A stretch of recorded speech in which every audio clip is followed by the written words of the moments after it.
There we are again. Yeah, great. Let's. I'll switch the security off so everyone can just automatically join. Cool. So, not enable wait room.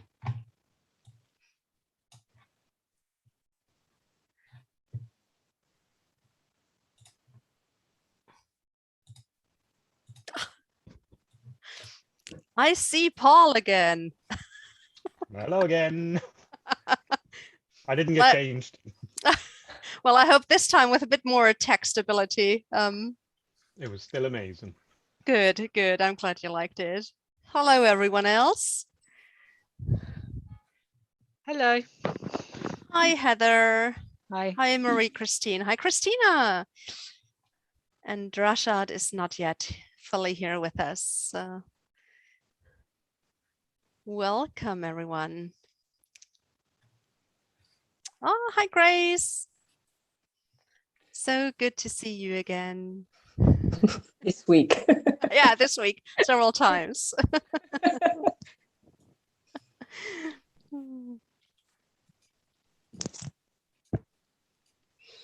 Of course, Christina. Yeah, it's very late for you, I understand.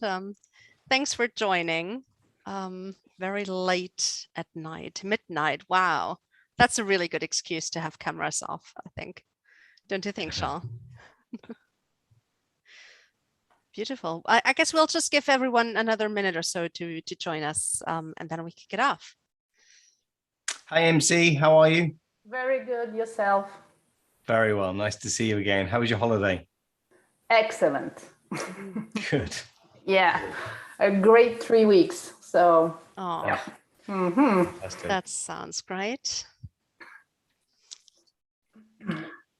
It's always quite hard to know who's going to come, Suzanne. Why don't we just start, and whoever comes. We're only sort of here for half an hour or so. That's true. Absolutely. Let's respect everyone's time. So yeah, welcome to our session today. As we're going to speak about systems and the whole strategy point around it. And let me maybe briefly introduce myself, and then I introduce Sean to you. So I'm a facilitator for change and culture. I live in Heidelberg, Germany, and I'm also a Lego Series Play facilitator for, I don't know, a few number of years now. And I've got to know Sean mostly last year, I think it was at the beginning of the pandemic, when Sean and the team really had the great idea of taking the whole Lego Series Play online and to make it available with the Magic Hands and with the build-alongs to a whole new level of Lego Series Play. So Sean is not only a great facilitator for Lego Series Play, he's also a trainer, he's an author. So far, I think you've written 3 books, I think, and I have them all. So if you haven't, go get them. And of course, he's a host for so many great events like this one. So welcome, Sean. Thank you very much. Thank you very much. Yeah, and I think this is really going to be a session where you can ask your questions as well. So please use the chat window or just unmute yourself and ask a question directly. It's really going to be great fun and very just, conversational. So please enter any experience that you have, share them with us, or any questions that you may have. And of course, please touch base also with Sean afterwards if you want to dig deep on some specifics around that.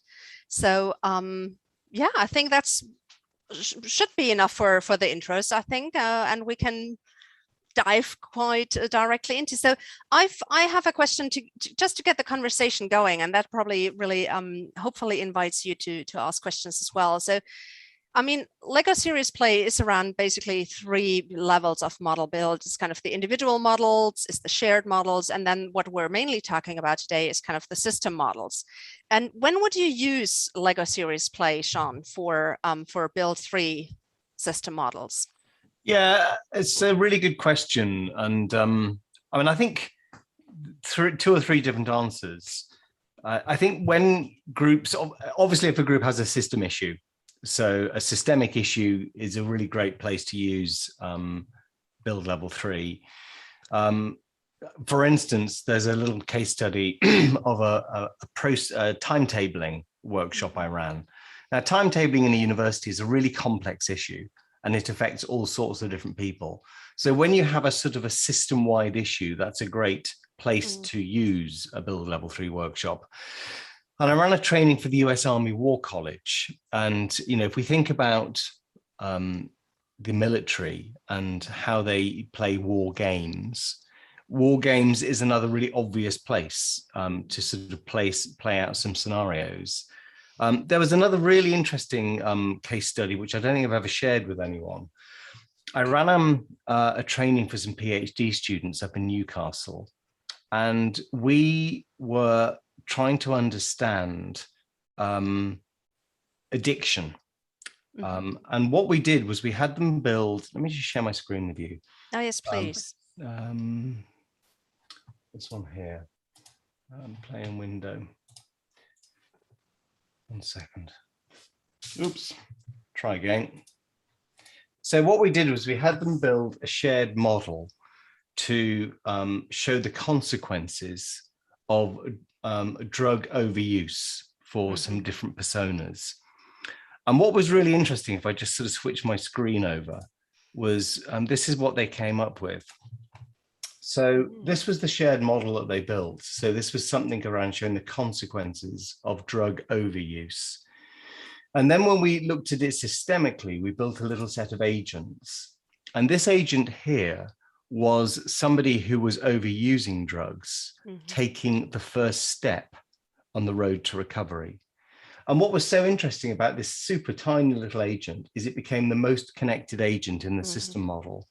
And so, for instance, that one insight gave them really unlocked their thinking, because it helped them really focus on, so what can we do to help people take the first step on the road to recovery? And of all of the agents that we had, that was the most important one. So I think it's when people want a more rigorous understanding about what's really going on, that's when Build Level 3 is a really great thing to use. And I think what I was most impressed with the Build Level 3 is that you really see how things are impacted by, as you call them, by one agent. Because if you draw from one end, it all comes back to kind of one or two agents who are really so important that you should really kind of focus on that. And I think that's something which may be also maybe obvious for some people if you put that on the wall, but it's so much more impactful if you really see it in front of you with the build, with the system build. I think that was just amazing. Yeah, I tell you what we've started doing, and this is a relatively new idea. Typically in a Build Level 3 workshop, you get a group to build a shared model of a future state. Let's call it a vision. Then we build the system around it, and we look at the factors that might influence that future state. And these days, what we almost always do is go back to the vision and say, having learned what we've learned by exploring the system, how would we refine the vision? And the vision model is always significantly more robust after a group has modeled the system-wide issues that the vision lives in. In actual fact, sometimes even some of the agents become a part of the vision model. Now, that's not how LEGO Serious Play is traditionally taught. Traditionally, a group would create a set of identity models and then build a system around it. But they would never return to the identity to say, having learned what we've learned, what changes would we now make? So that's a tiny little improvement point, but one that I think is really powerful, a really powerful idea. You know, as I was thinking about this morning, I actually thought within LEGO Serious Play, any times that we get invited to help a team imagine a future state in something like a shared model, actually, if time and budget allowed, it would always be best to do it systemically. And Joel just put a nice comment into the chat, which says those agents become a brilliant pressure test for the big vision and ideals. And I think that's it also takes courage, I think, to go back to kind of look at that vision again, right? To see, is it really up for a test against the pressure, against really kind of the system build? And does it really hold stable? And then to say, well, maybe we need to refine it. And I think that's really kind of it seems like a very courageous step to do. Yeah, Joel, I don't want to put you on the spot, but if there's anything you'd like to add to this sort of part of the conversation, please just sort of chip in. Yeah, sure. I mean, I think I've got a couple of particular workshops that I've run in mind here, and I think when I've run them, that vision thing comes at the start of the day. Yeah. Everyone's fresh off their first coffee. They've still got that delight from walking into a room with surprise Lego on the table, and they're really sort of riding high on the buzz of this lovely playful environment in the morning.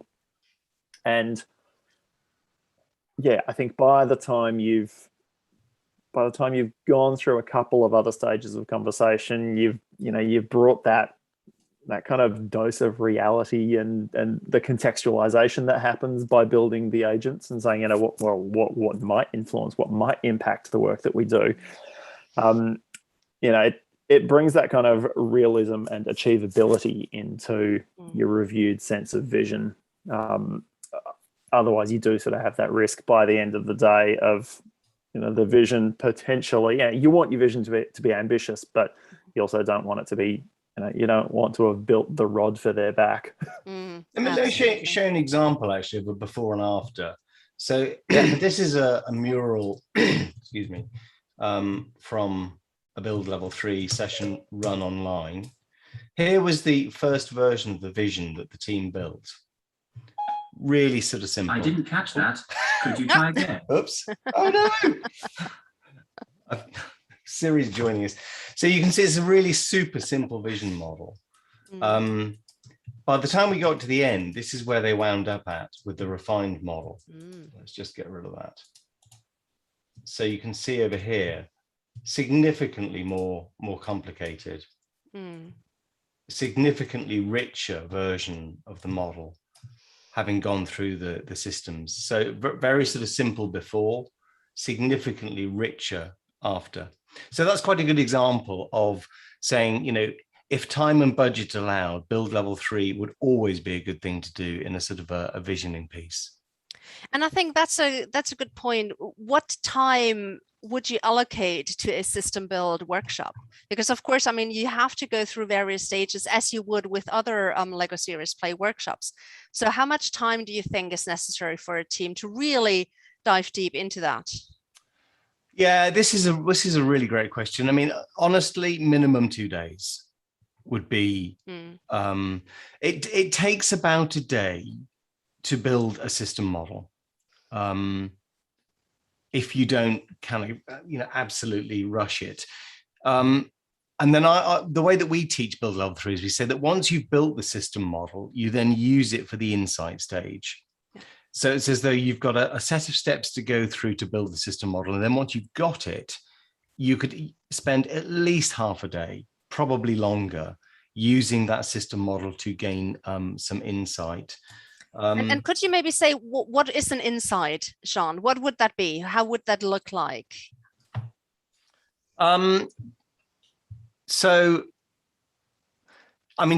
Typically let's call it in a sort of strategy workshop. What we typically do is work with the team beforehand to develop a set of scenarios. What are some scenarios that will keep this organization awake at night? So genuine, difficult, scary things that organization may face. And then what we can do is we can sort of say, let's play that scenario out. Let's see what will happen in your system model if that scenario comes true. So for instance, within the US Army War College, we ran a scenario which sort of said, well, so they're a war college, they have a physical campus, people go to their place to learn. We played out 2 scenarios. What happens if there's a scary mutation of the COVID virus and all classes need to be online for the next 3 years? Now that's a genuinely scary scenario for educators. We played out another scenario which sort of said, what happens if the Department of Defense cuts their budget in half? So these are 2 things that genuinely keep those guys awake at night. And we played out those scenarios to sort of say, well, what would we do? So those are 2 examples of where you might gain some insight. In the case of the drug overuse case study I showed you earlier, we were trying to understand the systemic factors that drive drug overuse. And the insight that we gained that helping people take the first step on the road to recovery was a really, really big insight. The only other thing on the timing thing, in fact, I can share another quick example with you. Yes, and in the meantime, please, if you have any questions, please put them into the chat or just unmute yourself and raise them. This is a directly. case study on the Serious Play Pro website back from 2015. And this was an example of I think it was about a 4-hour workshop. So this was a system build, a small group of people working together for just 4 hours to try to understand something of the timetabling. And the bio apprentice one, the medical one that I showed you earlier, that was also 3 hours. So I have done a system workshop in as short as 3 hours. Super fast, super simple, but I think to use it really, really effectively, you could really do with 2 days. Yeah, especially I think the insights, and that was my learning when I also took the training with you. It's really because that's where the richness comes in from the learnings around the system model build of really what can you do? What does it mean? How do we need to prepare? How do we need to play out things? How do we need to continue or to pivot? And I think that's really where time should be well spent on those insights as well. It'd be lovely to hear from Paul, actually. So Paul put a comment in the window. He worked with a group recently who built a vision, and then they made some connections. Paul, perhaps you'll just share that story with us. Hi, everybody. Good morning or good afternoon, and there is a good night in the room.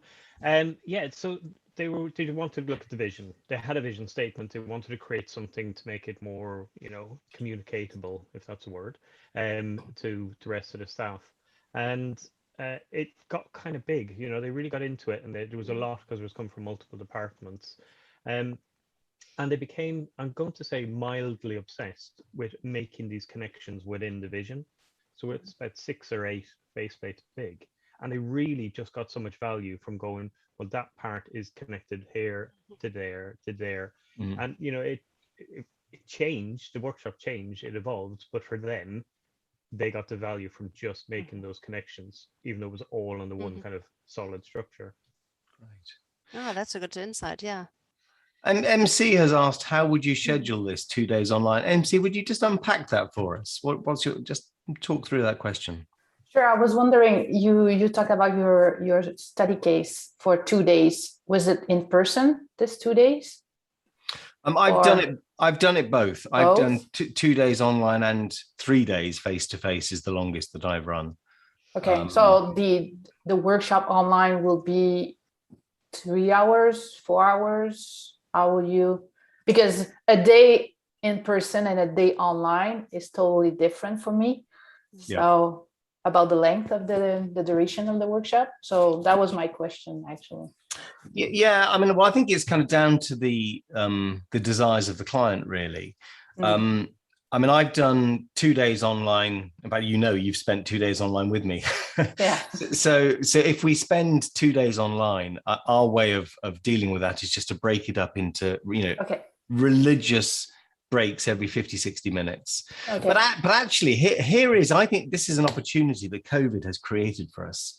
So we've all spent 18 months trying to work out how to do stuff online. And the problem of Build Level 3 workshops is it's really difficult to get senior executives in a room for 2 or 3 days. So in actual fact, I think the online version of Build Level 3 allows you to take let's call it a 2-day workshop and break it down into 4 half-day chunks, Friday afternoon, Wednesday afternoon, the following week, Monday afternoon. And actually that's something that, online allows. It'd be really hard to do that face-to-face because everyone has to travel back to the venue the whole time. But I think that's one of the things that online Lego Serious Play allows, which wasn't possible in a face-to-face world. We were asked last week whether we could run an online workshop for 150 people globally, including shared model building. So my fingers are crossed that happens. And if we do that, we will gather a team of 18 facilitators to have each breakout group facilitated. So I really hope that happens. Yeah, and I mean, that's I think a good topic of kind of the benefits or the downsides of face-to-face versus online, because I think at least for a facilitator, I have the impression that online requires a lot more of preparation on my part as a facilitator versus if I kind of take everything with me and take it to the venue. And the conference room, because you need to be more aware of kind of your technical setup, the lighting and everything, much more so than if you are in a face-to-face environment. Maybe you'd like to share some experiences from you, or of course everyone else in the room here, please share some experiences that you've had over the past 18 months. Yeah, I mean, I think actually, if you are fluent in both, the amount of time is about the same. When you are new to online Build Level 3, it feels like there's more to do. But in a face-to-face Build Level 3, you've got to find the right room, lug suitcases of bricks, sometimes halfway around the world, no doubt move the tables and chairs around to make the kind of setup that you want. And there's a lot of faff involved in a face-to-face Build Level 3 workshop. Online, you need fast broadband, good lighting, good cameras, good setup, lots of screens. And the first time you do it, it feels really onerous. But I think actually, in terms of time, it's about the same. In fact, arguably less, because we don't have to travel. That's true. Yeah. In terms of kit and competency, there is definitely a whole bunch of extra technical stuff that we have to consider if we're going to do Build Level 3 online. Yeah. Any voices from the room? Paul, please go ahead. Yeah, just one thing from kind of recent experience was going back to Sean's training advice is the planning is so much longer than you think. Just getting that kind of structure plan. But I think that's the same for digital and for in person. I did a workshop this week and I was lucky because, I've been to this office a good few times, but it was going to be 4 separate groups at various times.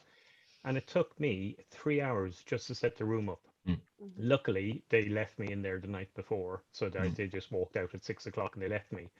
But I was amazed at how long it took and just thinking, what are they going to need on each station, moving around, doing all this. Thankfully, they had a coffee machine on site. Yeah, I think that's a great example of, it does take a long time to set a physical space up. And it also takes quite a while, a couple of hours to get ready for a Build Level 3 online. And actually, just to amplify one of the points that Paul's making, getting the objectives right, the planning and the prep for a Build Level 3. If we're thinking about a systems piece, I did a piece of work with HSBC. Now, HSBC is an enormously complicated organization. It is a very complex adaptive system. And it would be so easy to focus the workshop on the wrong part of the bank. So when you have a very complex system, you need to be really clear about the boundaries. What do we include in this system build? What's the focus of this task? What's the point of it?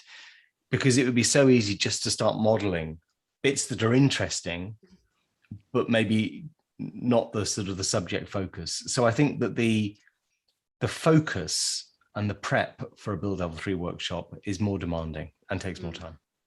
And to pull them back into the things that you've agreed on, right? Which is also kind of the skill then of the facilitator during the session.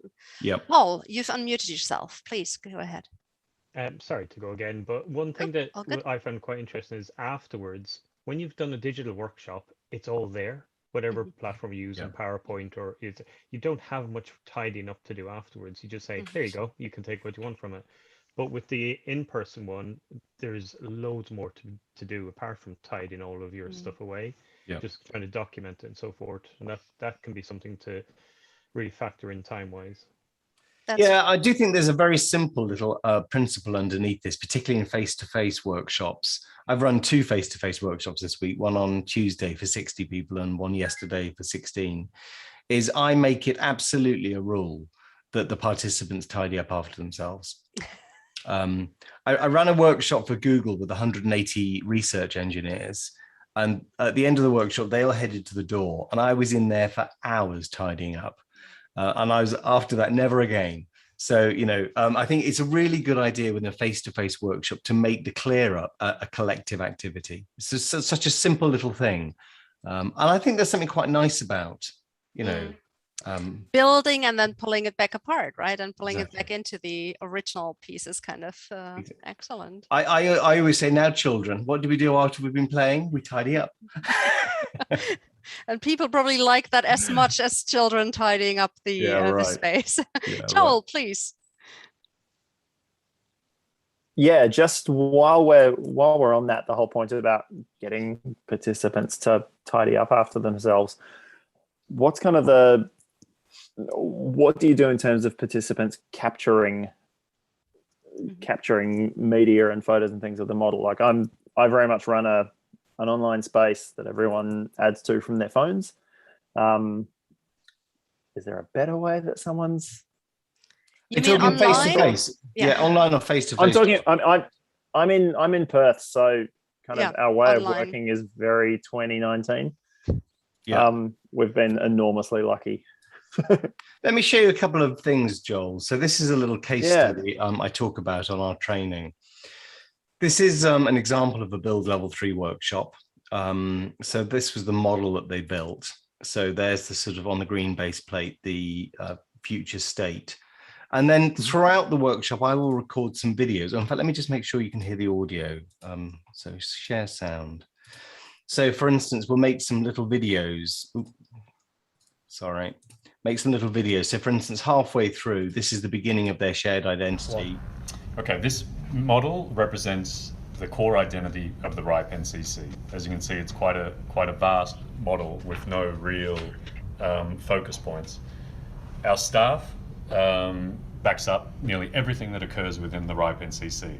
Our staff are coming from a very diverse background, and they're extremely. And then if we were to think about the agent stage. Management fighting, not happy with each other. Fraud, our lovely board. The UN and ITU. IPv6 uptake. So what I typically do is record videos at various points throughout the process. In fact, because it's in front of me, here's an example of some videos I shot on Tuesday. So this is a group of people talking through 10 shared models. We start with solid foundations. Pass the stick. Working in an open and transparent manner to flourish. Pass the stick. Starting to work on the final solution. Pass the stick. So that's just another nice little technique of, in fact, Paul commented on it. It's the sort of, what do we call it? The tag team storytelling. So I'm a big advocate of photographs and videos in face-to-face workshops. Lots of photos, lots of videos. And you can do the same online as well, because if you are on Zoom or any other device, you can basically kind of record those snippets of where they go and explain the models, whether it's individual or shared or whatever model. You can kind of record that and have that made available to the audience afterwards. So it works nicely on online as well. So absolutely. Yeah, that's great. I love the little person perspective out the front of the camera and the pass the stick technique. Yeah, so I used an old iPhone. This is a Belkin Lego case, and I've made something called Lego Cam. So it's in my suitcase at the moment, so I only finished using it yesterday. So you can sort of clip some bricks onto the back and put a little minifigure persona in front of it.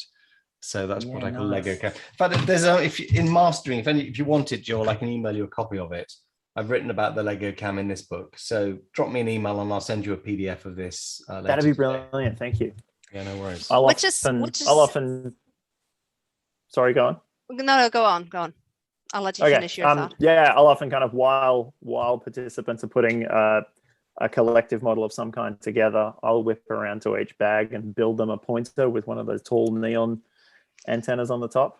Yeah. Actually borrowed that from a participant one time that built one who was, so that he could talk in minute detail. But I love the idea of the Lego case.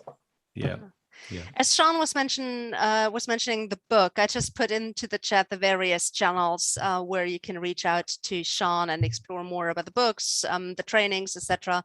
And of course, also the LinkedIn page where Sean will continue to have those lunch and learn conversations, I'm sure. Well, there's also some other useful links in there. So the LSP Connect is the second one down. Ben and Guy run a fantastic community. So if you haven't encountered LSP Connect, I'd strongly recommend that you go there. Yeah. You can download the LSP magazine that they write, and they've got an event coming up in October. So their events are really, really worth attending. If you haven't encountered the open source guide, the original one that Lego wrote in 2010, that's available there too. And if any of you on this call haven't got our books, and most of you we know, so you do, but if any of you haven't got them and you want them, drop me an email and I will send you some free PDFs. No problem at all. Cool. Any other questions before we kind of close the official side of this call? I know half an hour runs by like. Great. Helen has asked me to talk about, we're running a training, Build Level 3 training in a couple of weeks. So if you want to learn to do this online, on the 29th and 30th, we're running a training. And she suggested that we offer a discount of 25% to anybody who wants to come along to that. So if you want to do that, come along, use the discount code ONAIR25 or drop me an email and you would be welcome to come to that. If any of That's in September, right? 29th to 30th of September. So if you're interested in, I think normally it's £800, with discount it would be 600, and it's a day and a half training. So if any of you want to do that, that's the message from Helen. Excellent opportunity to do so. Well, thank you so much for attending. You're more than welcome to stay here for a little chat after the official recording. Thanks so much, Sean, for your insight, and of course for everyone else's contribution today. And yeah, enjoy